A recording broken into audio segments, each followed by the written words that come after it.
nessa segunda parte, eu acho que a nossa conversa vai ser um pouquinho mais técnica, tá? Mas eu vou tentar, quer dizer, até porque não sei se eu sou muito técnico, então eu vou tentar ser didático aqui.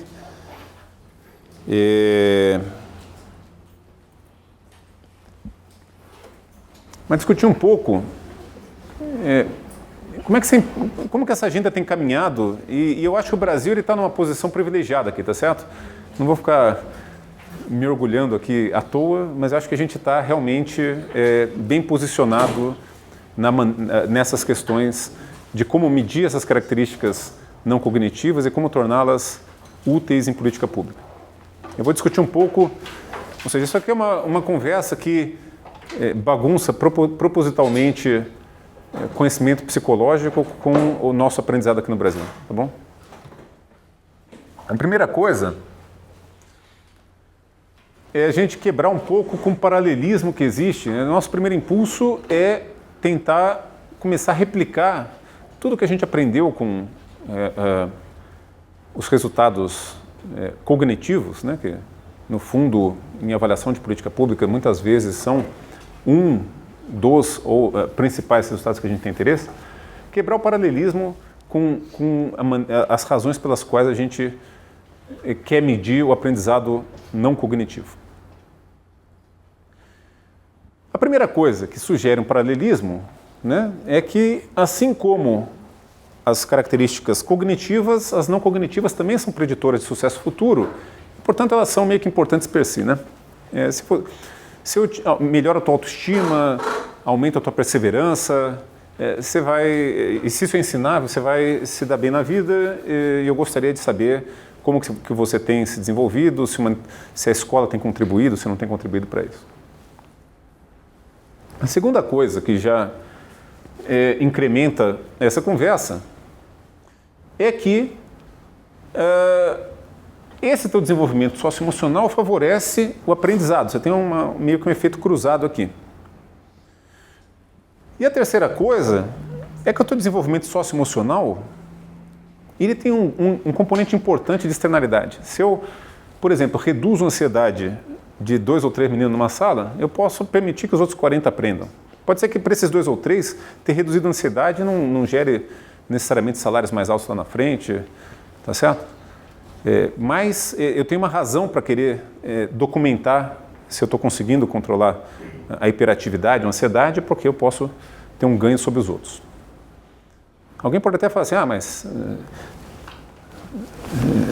se a coleguinha aprendeu matemática, ela vai ensinar para os amiguinhos. É verdade, mas assim, o alcance é bem menor, quase todo o resultado do teu desenvolvimento emocional é um ganho privado, tá certo?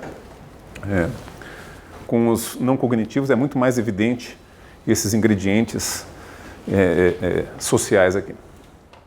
Isso implica a escolha do que medir, tá certo? Como eu falei para vocês, e vai ter um pedaço dessa conversa nossa aqui, que eu vou tentar mostrar o que é paralelo e o que não é paralelo, mas o que medir é bastante influenciado pela motivação de por que eu estou medindo, o que eu estou tentando monitorar, qual que é o meu interesse último nisso.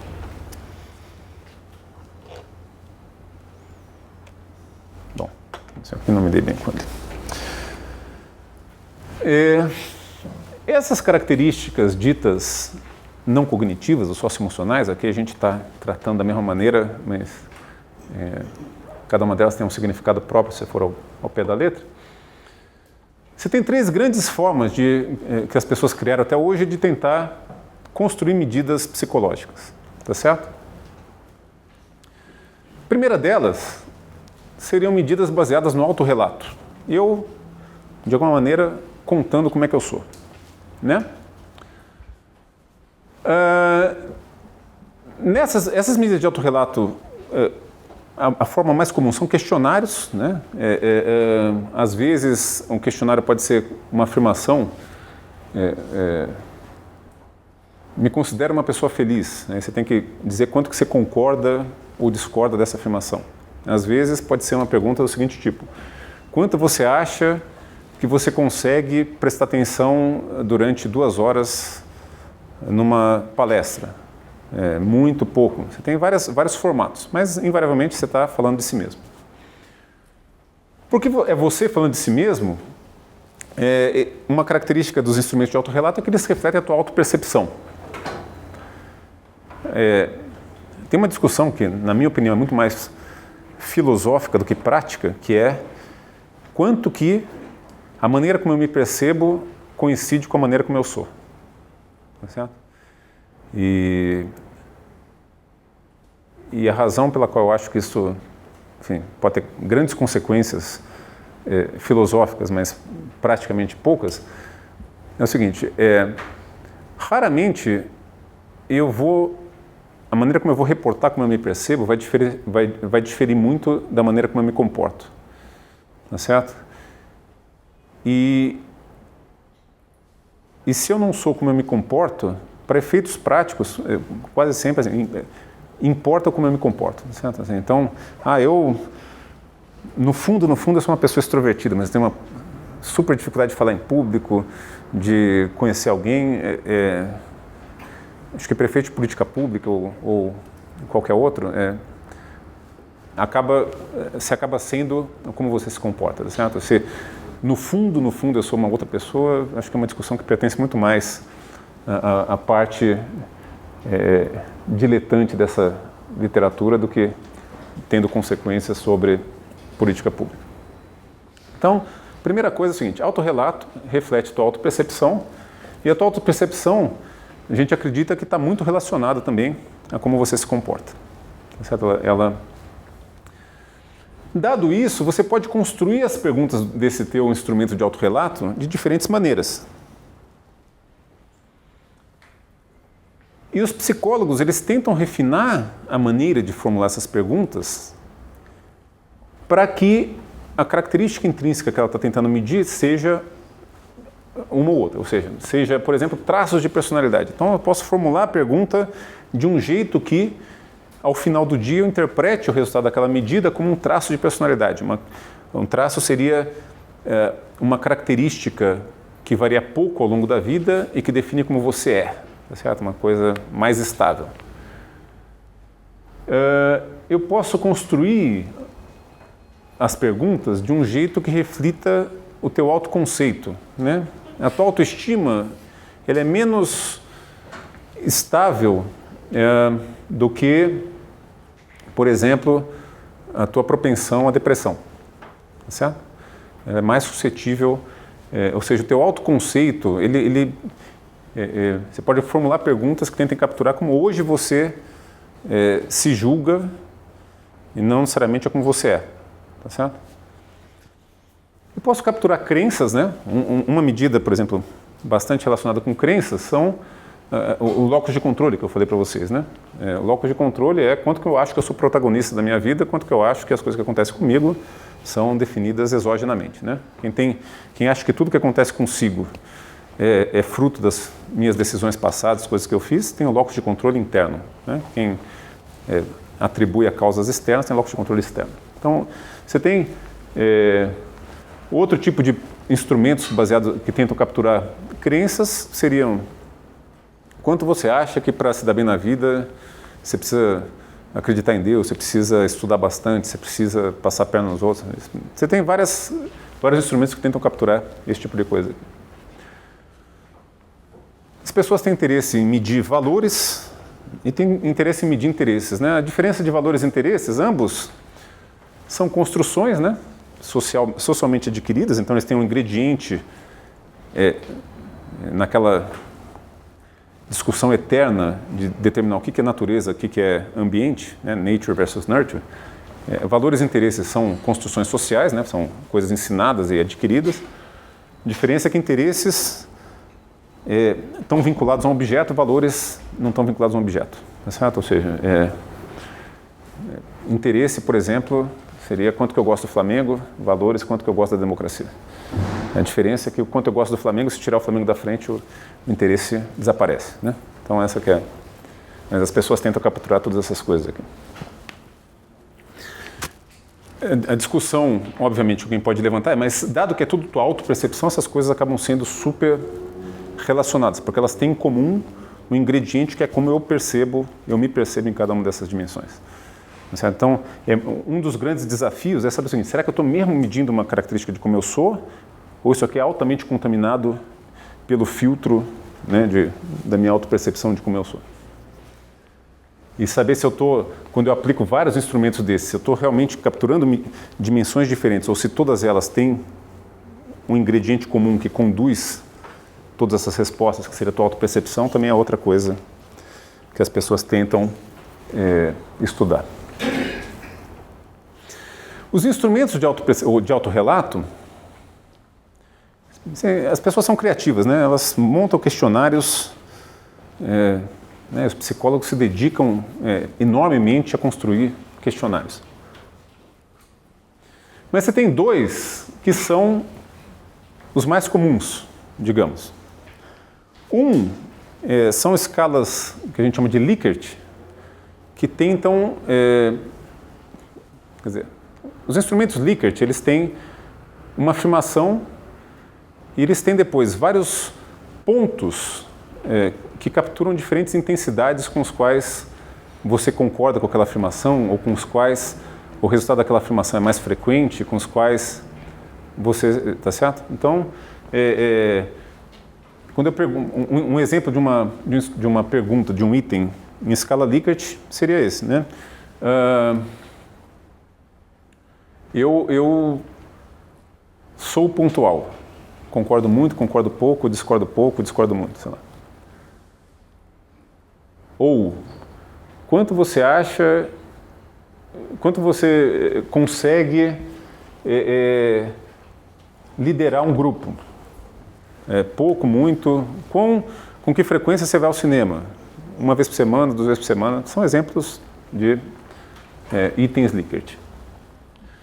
Exemplos de itens de escolha forçada seriam o seguinte: você é mais tolerante com a diversidade ou disciplinado? Faz duas afirmações, que, em princípio, uma não necessariamente tem nada a ver com a outra, mas você tem que se posicionar. Eu tenho mais dessa característica do que dessa. Os itens de escolha forçada, tipicamente, eles não se prestam a comparar indivíduos e na seguinte coisa: quem é o cara que mais tem dessa característica? Eles pegam o indivíduo e ele fala o seguinte: olha, esse aqui tem uma vantagem comparativa nisso ao invés disso. Né?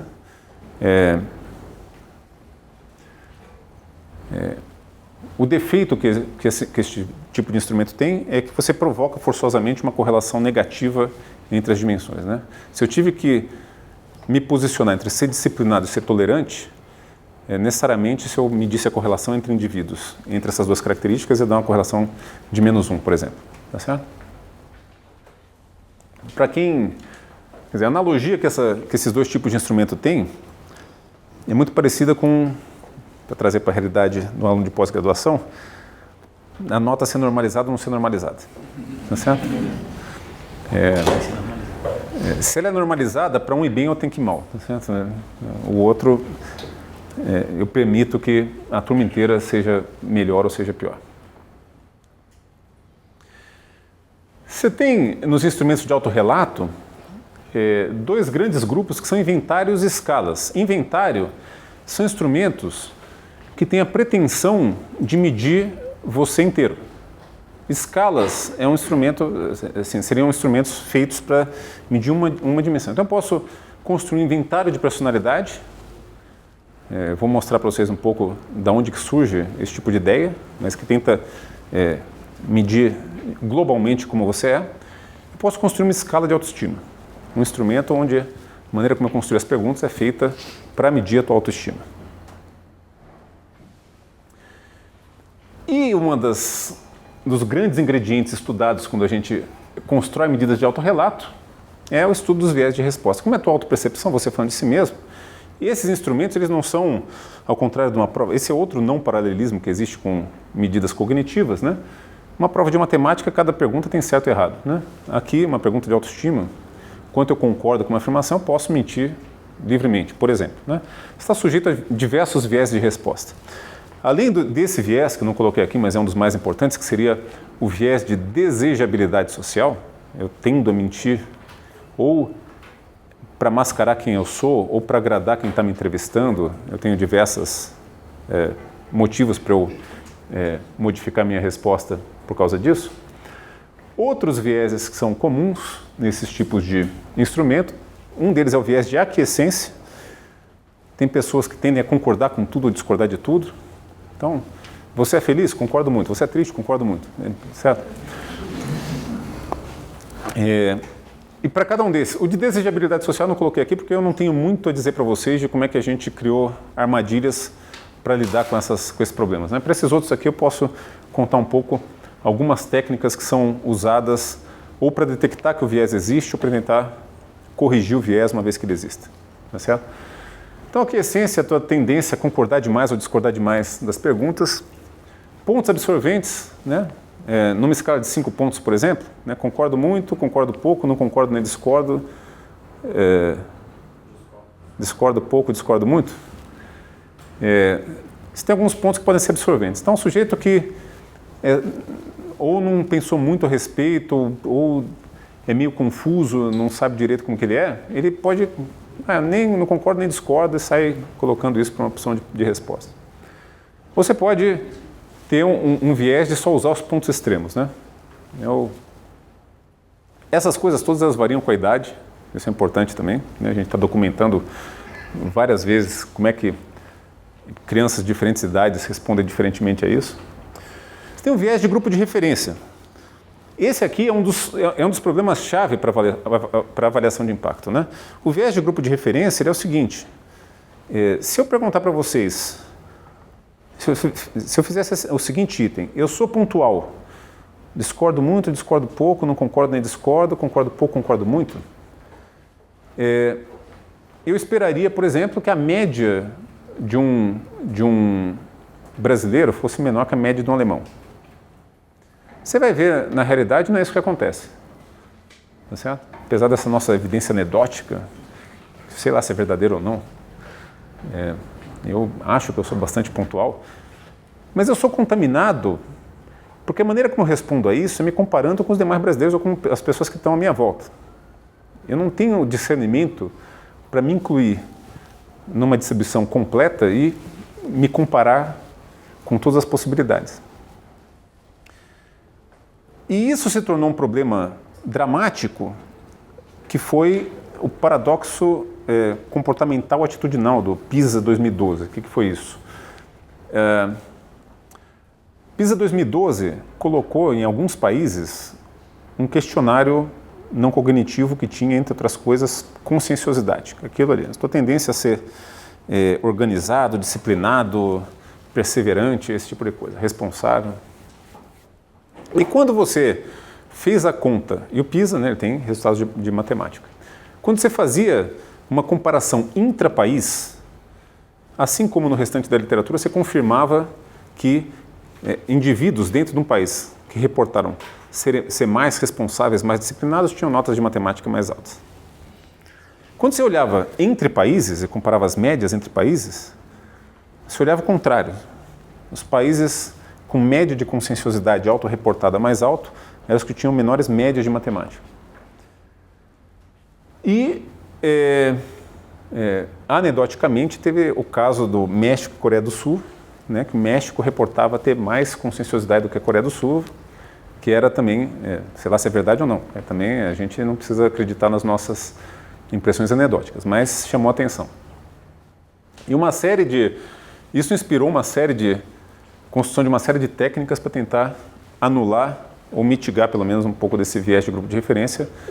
Aqui no Brasil a gente está explorando essas técnicas aqui exaustivamente. Overclaiming. Isso aqui é muito engraçado, né? O Brasil vai muito mal no PISA, tá certo? O Brasil vai muito mal no PISA. Aí as autoridades brasileiras falaram assim, não, mas é claro, quem bola as questões do PISA são os europeus, lá, o pessoal da OCDE, os americanos, sei lá quem que elabora. Isso é baseado no currículo de matemática dos países ricos. Aqui a gente ensina uma outra matemática.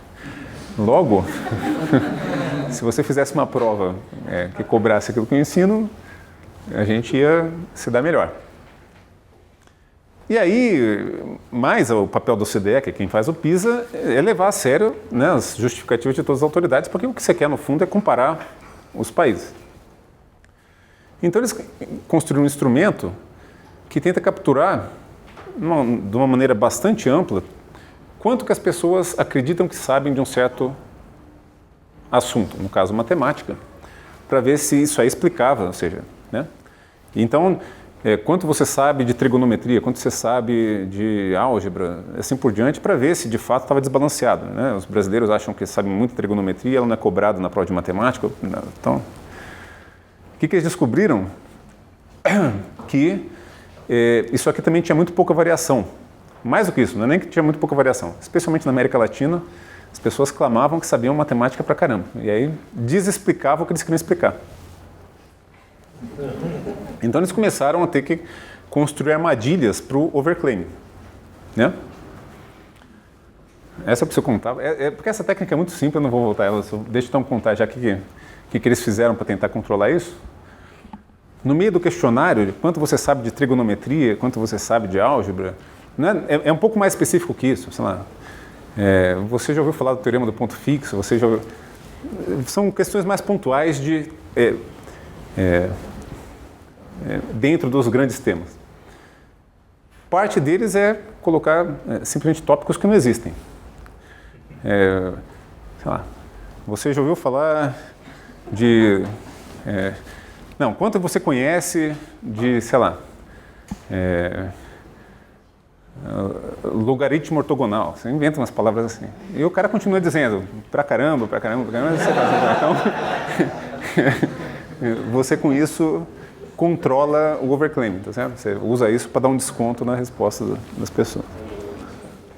Então são... Fadiga, né? As pessoas são muito sensíveis à extensão do questionário. Isso é uma coisa que o economista dá muito pouca importância. Aliás, quem vai fazer avaliação de impacto, presta atenção nisso.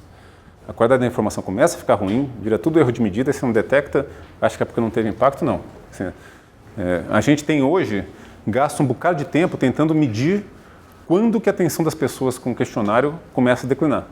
E, por exemplo, a gente descobriu, sei lá, que uma criança na faixa do Fundamental 2, que seria 10 a 14 anos, depois de 60 perguntas, o tempo que ela gasta por item começa a despencar dramaticamente.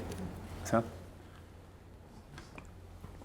A gente, economista, pelo menos, se falo só por mim, acha que quanto mais melhor. Então, já foi tão difícil aleatorizar, convencer, levantar dinheiro, não sei o quê.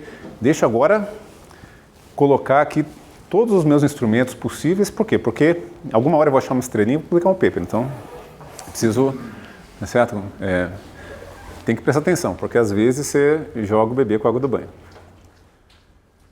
E outro viés de resposta que é importante são os incentivos, né? Estava discutindo agora há pouco. Se eu, enfim, dou um Mentex, não, revelar a minha idade, né? Se eu dou um chocolate para um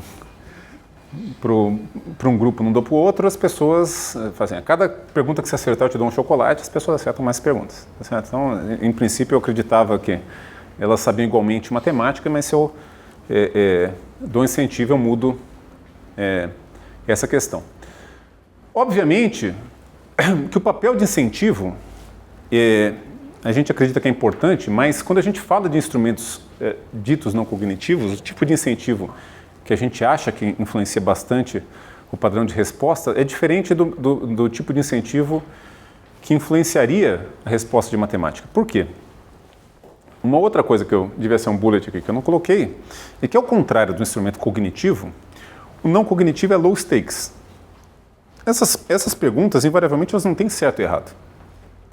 Tá certo? Quando eu tento capturar a tua autoestima, quanto você acha que você não vale nada? Muito, pouco. Eu posso mentir. Certo? Não é que nem a prova de questão de matemática que o certo é 3, se o cara respondeu 4, está errado. Então, E isso é uma agenda que está sendo feita. Estava falando, tem uma tese de doutorado lá em Chicago, tem uma tese de mestrado aqui na FEA São Paulo sobre isso. É quanto que o contexto, os incentivos que você dá para uma pessoa responder influenciam a maneira como aquele instrumento é respondido. E possivelmente, para ser descoberto, não é necessariamente eu te dou R$1 a mais se você responder que tem mais autoestima. As pessoas simplesmente vão mentir. E aí, mas eu não sei o que eu aprendo com isso. Mas você tem questões que são mais sutis. Por exemplo, se eu der acesso às tuas respostas, das tuas respostas ao professor, será que você vai começar a mentir ou não? Se eu tornar público, se eu...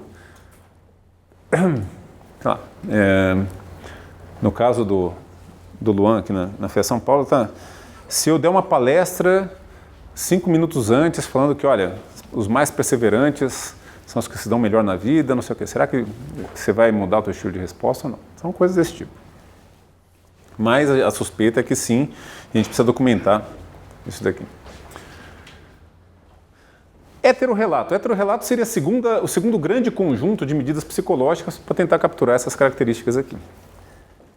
O heterorrelato, ele é baseado no julgamento de pares, né? Pode ser os teus pais, pode ser o professor, pode ser os teus colegas. Você tem vários formatos de ferramentas de heterorrelato. Julgamento de terceiro sobre suas características. Quanto que Mariazinha é comportada? Quanto que Joãozinho é ansioso? Né? Um problema comum no julgamento de terceiros, que também é viés de resposta, mas são viés de resposta diferentes desse, são os efeitos chifre e halo, chifre e auréola. Né? O que é isso? Por exemplo, um problema que a gente tem encontrado muito sério aqui no Brasil é que eu gostaria de perguntar ao professor como é o aluno, digamos nos Big Five, em 5 dimensões diferentes. Quando eu faço uma análise das respostas, eu descubro que eu não consigo discriminar as 5. Eu tenho, assim, se eu fizesse uma análise fatorial, eu tenho um único fator que domina todos os demais. O que é isso? Se eu gosto da criança, do menino, da menina, eu vou dizer que ele é o mais perseverante, o mais feliz, que tem mais autoestima. E se eu não gosto, ele é o menos em tudo. Então acaba que tem uma correlação enorme que não era para ter entre essas características. Tá certo? Uma das coisas, especialmente quando eu faço inventários, é que eu gostaria de ter as dimensões mensuradas o mais independente possíveis, para as contribuições adicionais delas serem as maiores possíveis, né? E serem mais separáveis. Especialmente porque eu já sei que tem pelo menos um ingrediente que conduz a uma falsa correlação entre elas. Aqui eu tenho um outro elemento que conduz uma falsa correlação entre elas, que são esses efeitos de halo e auréola, de chifre e auréola. Fadiga aqui é maior ainda, né? Imagina que eu quero fazer uma avaliação de impacto e eu preciso perguntar para o professor como é que são os 20 alunos deles.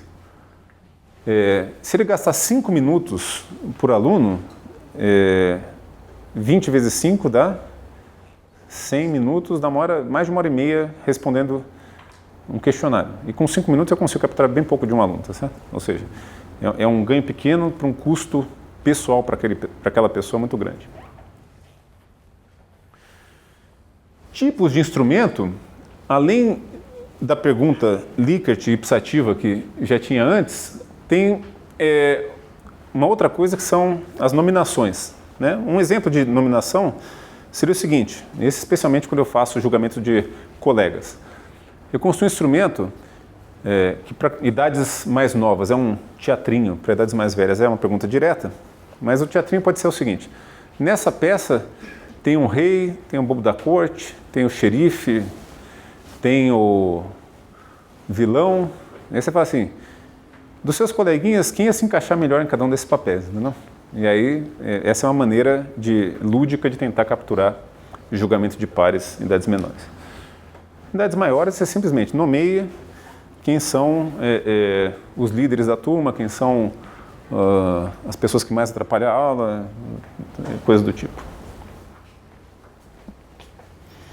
E a terceira forma de medir são as tarefas. né? Deixa eu observar observação direta do comportamento dos indivíduos.